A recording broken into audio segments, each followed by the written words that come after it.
Hey everyone, so I have another foundation video for you today, and this one was actually inspired by another blogger and YouTuber, the Glamour Nazi. I'll leave the link to her blog below on her YouTube.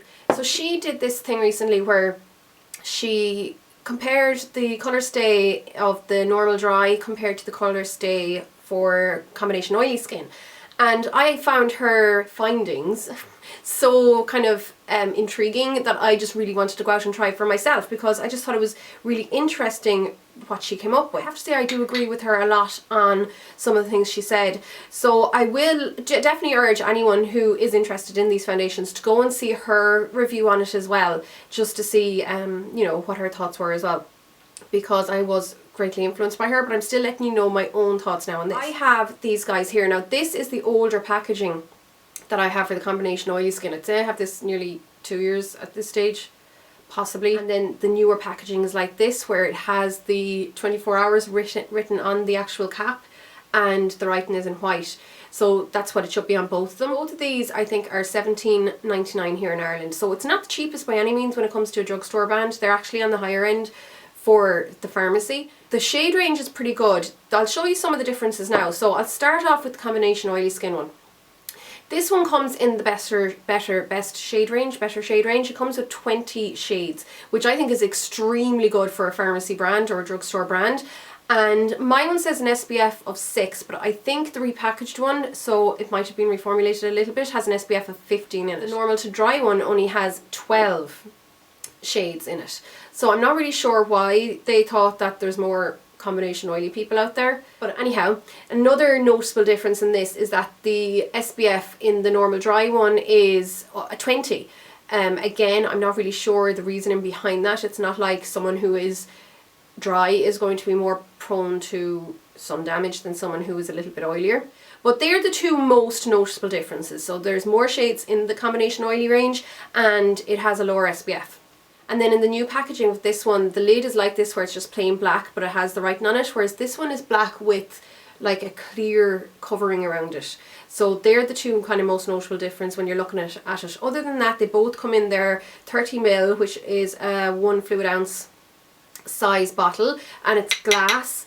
Now I, for some reason, used to think that the normal dry one came with a pump action lid. I'm not sure if I made that up or if I maybe saw it, maybe in America they have it or something, but I just thought it did. So neither of them come with the pump action lid, and that is a big downfall for me, just because, I mean, obviously it's going to be much handier with the pump, but I just always end up pouring out too much when I do it with these kind of guys, with these kind of lids. So it would be handier for me if there was a pump, because I just have to try really hard not to pour out too much. But anyhow, that's not the worst thing in the world. Now I'll start off with what I did today. So basically you're going to see me applying it in 2 seconds. What I did earlier on today, and it was just over 6 hours ago. So I applied the foundation for combination oily skin to this side, and I applied the ColorStay for normal to dry skin to this side, and I was just interested to see how they would wear throughout the day and stuff like that. So for the test, I started off with clean moisturized skin and didn't bother with the primer. I do find you need to give these foundations a good shake before applying them, and then I do have a problem when pouring them out onto the back of my hand, because I always end up pouring a little bit too much. I'm starting off with the ColorStay for combination oily skin on the left side of my face. So I applied this using a small buffing brush. I didn't find any issues with it leaving streaks or anything like that. I found that it is a very fluid consistency one. You can see it there running all over the back of my hand. And I would say it was more of a medium coverage. I didn't find that it's a very heavy coverage by any means. You can still see a little bit of shade of colour coming through the skin, and you can definitely see my freckles and stuff like that. Then when moving on to the normal dry ColorStay, I found that immediately it offered better coverage for the same amount of product being applied to the skin. I just found that it gave a bit more of an even covering, and the colour seemed to be a bit more uniform as well. In regards to finish, I didn't find a huge difference in the finish of both foundations. Both foundations appear to offer similar demi-matte finish, so there was definitely a natural glow to the skin. The main difference really being the better coverage from the right side of my face, or the left as you're looking at the screen, which was from the one for normal to dry skin. In regards to how it photographs, this particular picture was taken with a flash, so you can see that it lightens my face ever so slightly, but not very bad by any means. And then this next picture was taken without flash in dim but natural light. And you can see that the swatch on the left of the screen, which is the one for normal to dry skin, runs ever so slightly darker than the combination oily one.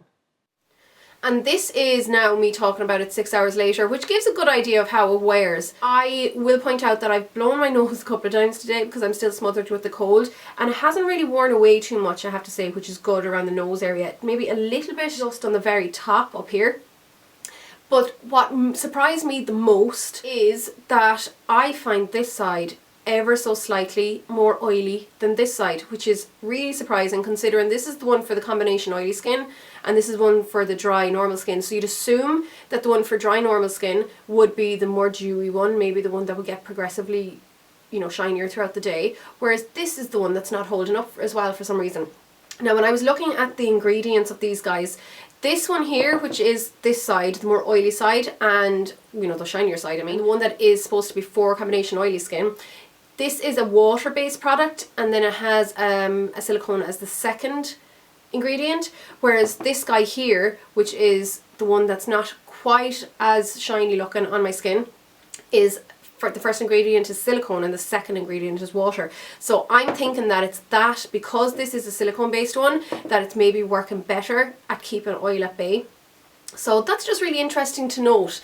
Now, as far as the colour goes, it matches my neck really well. I use the buff in both colours, but as I have pointed out when I was applying it, I noticed that the ColorStay for the dry to normal to dry skin was ever so slightly darker in colour to the combination oily skin.